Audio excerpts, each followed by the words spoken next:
미확인 비행물체, 이른바 UFO로 불리는 존재들은 생각보다 역사 속 기록에서 자주 등장했었습니다. 물론 지금처럼 사진이나 영상 기록이 발전하지 않아서 글이나 그림으로만 그 묘사가 남아있는데요. 의외로 구체적인 묘사들로 기록되어서 현재까지도 전해지는 경우가 꽤 있습니다. 19세기 미국에서도 이러한 기록들이 있었는데요. 한두 번이 아닌 무려 수백 명의 목격담이 남아 전해집니다. 바로 오늘 소개할 미확인 비행선 사건에 관한 이야기입니다. 이 미확인 비행선에 관한 최초의 목격으로 잘 알려진 것은 1896년 캘리포니아에서의 목격담이었습니다. 1896년 11월 17일 저녁 캘리포니아 세크라멘토의 주민들은 밤하늘에 이상한 빛이 떠다니는 것을 발견합니다. 처음에는 별등을 잘못 본 것이 아닐까 싶었지만 사람들은 곧 이 밝은 빛이 움직이고 있다는 것을 알아챕니다. 게다가 몇몇 사람들은 빛 뒤에 희미하게 보이는 거대한 몸체와도 같은 형태를 봤다고도 말했습니다. 비교적 많은 사람들이 목격을 했던 사건이었기 때문에 이 목격담은 다음날 지역신문에 실리기도 했습니다. 세크라멘토 비, 샌프란시스코 콜 같은 신문 등은 사람들이 이 움직이는 빛을 본 사건을 언급하면서 마치 하늘에서 유령이 움직이는 것과도 같았다고도 말했고, 또 일부에서는 날아다니는 거대한 물체를 언급하기도 했습니다.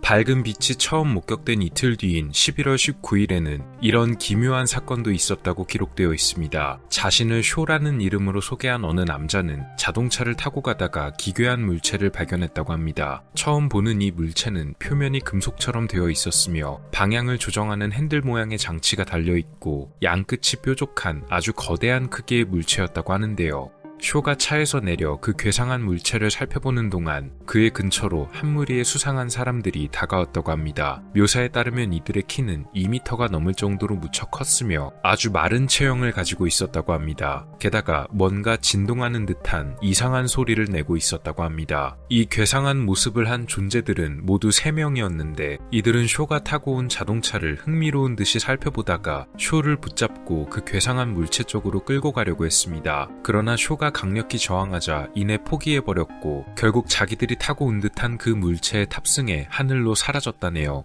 이렇게 괴상한 소문들이 점점 퍼지는 동안 다시 그 밝은 빛이 수많은 사람들 앞에 나타납니다. 1896년 11월 21일 세크라멘토 상공에 다시 나타난 이 빛은 이전보다 더욱 크고 밝게 빛을 내고 있었다고 하는데요. 당시 목격자들 중에는 세크라멘토의 보안관, 지방검사, 그리고 샌프란시스코 시장의 직원까지도 포함되어 있었습니다. 게다가 세크라멘토만이 아닌 여러 도시에서도 목격되면서 수천 명의 목격자를 남겼던 매우 유명한 사건으로 기록되었습니다. 이 기묘한 일련의 사건들은 12월까지도 계속되었다고 합니다.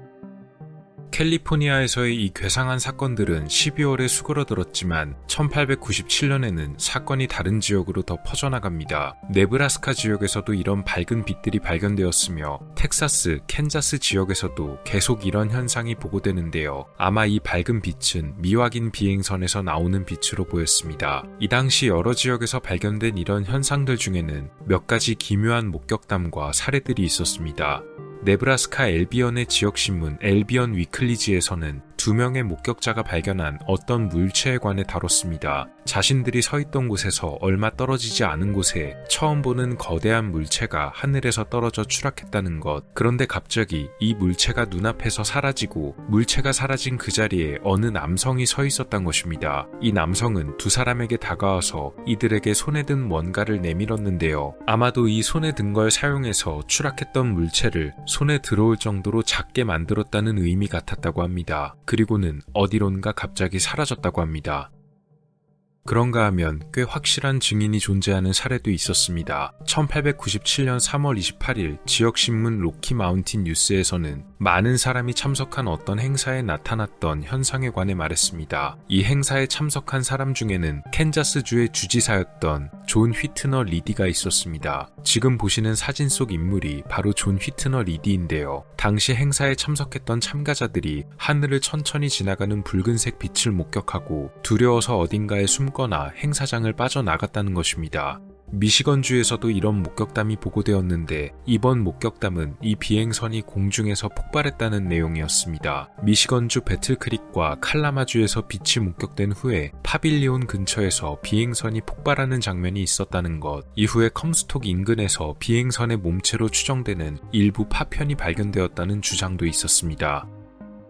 지금 시점에서 만약 이런 현상들이 벌어졌다면 전부 다 허구의 이야기라고 하는 사람들을 제외했을 때 보통은 외계인이나 UFO 등을 떠올릴 것입니다. 당시 사람들은 이 미확인 비행물체 현상에 대해 현대인들과는 아주 다르게 인식하고 있던 듯한데요. 사람들은 이것이 누군가 비밀리에 발명한 아직 알려지지 않은 새로운 발명품일 것이라고 여겼습니다. 그래서 지금처럼 미확인 비행물체 사건이 아닌 미확인 비행선 사건으로 알려지게 됩니다. 특히 1896년에 벌어진 밝은 빛 목격 사건 이후에 어느 신문에 게재된 기사가 그런 맥락이었습니다. 샌프란시스코의 변호사였던 조지 콜린스는 이 밝은 빛 목격 사건에 대해서 얘기하며 사실 몇 개월 전에 자신이 누군가로부터 법적 자문을 요청받았다고 말합니다. 그리고 자신이 요청받은 그 법적 자문이 세계 최초의 실용 비행선에 관한 내용이었던 것이었습니다.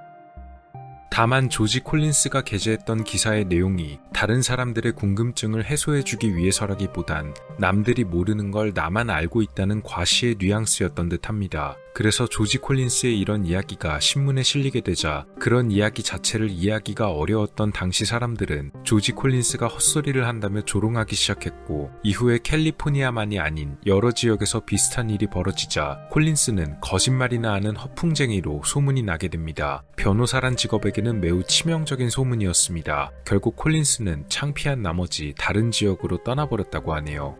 콜린스를 옹호하듯이 나섰던 인물도 한 명 있었습니다. 캘리포니아주의 법무장관이었던 윌리엄 헨리 해리슨 하트였습니다. 해리슨의 설명은 콜린스보다도 더 구체적이었는데요. 그는 현재 비행선이 시험 단계이지만 곧 다 만들어질 것이며 총 3척의 비행선이 만들어질 것이라고 주장했습니다. 그는 콜린스를 언급하며 콜린스의 말이 진실이라고 했지만 어쩐 일인지 갑자기 나중에 말을 바꾸더니 비행선에 관한 이야기 자체를 중단해버리고 말았습니다. 어쩌면 콜린스가 허풍쟁이로 몰려 도망치듯 떠나는 걸 보면서 자기도 그렇게 될까봐 무서웠는지도 모르겠습니다. 재밌는 점은 이로 인해 피해를 본 또 다른 사람이 있던 것입니다. 그것은 바로 발명왕으로 잘 알려진 토마스 에디슨이었는데요. 사람들은 이 비행선을 비밀리에 만들 사람이라면 발명의 천재인 토마스 에디슨밖에 없을 것이라며 에디슨이 이 모든 사건의 장본인이다 라고 여겼습니다. 이런 소문이 점점 퍼지자 에디슨의 입장 역시 난처해졌고 결국 1897년 그는 자신이 이 사건과는 절대 무관하다며 자기가 벌인 일이 아니었단 성명문을 발표해야 했습니다.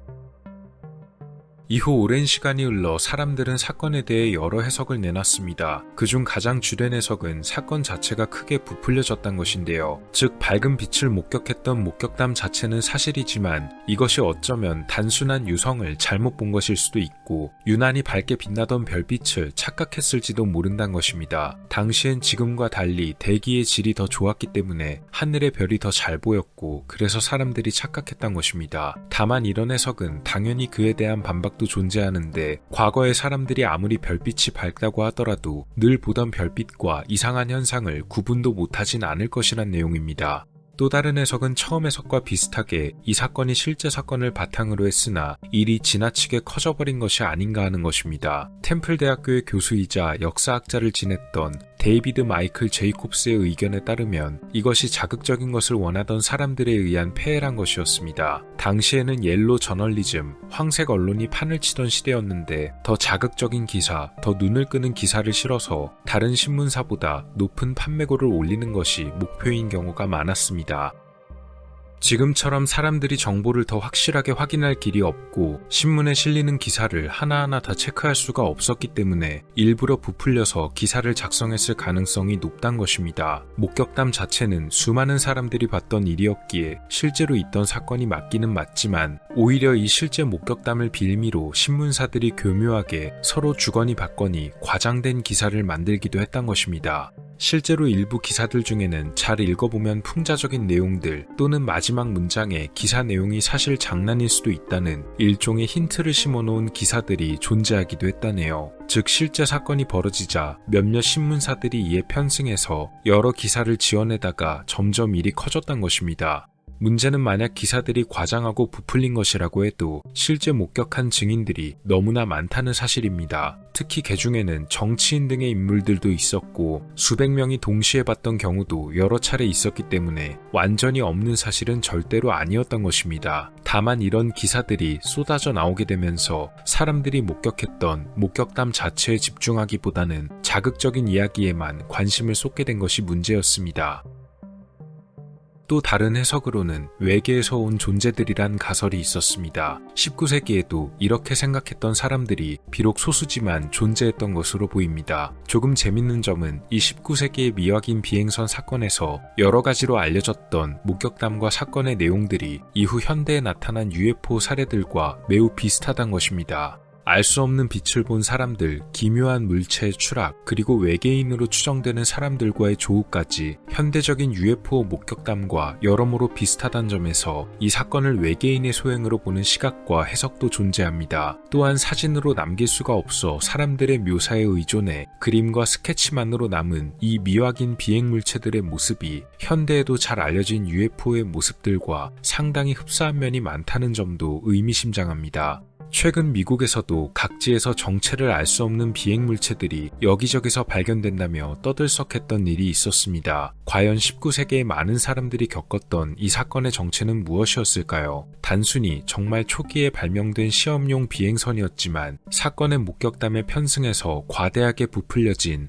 자극적인 언론의 결과물이었을까요? 아니면 정말로 외계에서 온 물체들이었을까요? 19세기에 벌어졌던 미확인 비행선 사건에 관한 이야기였습니다.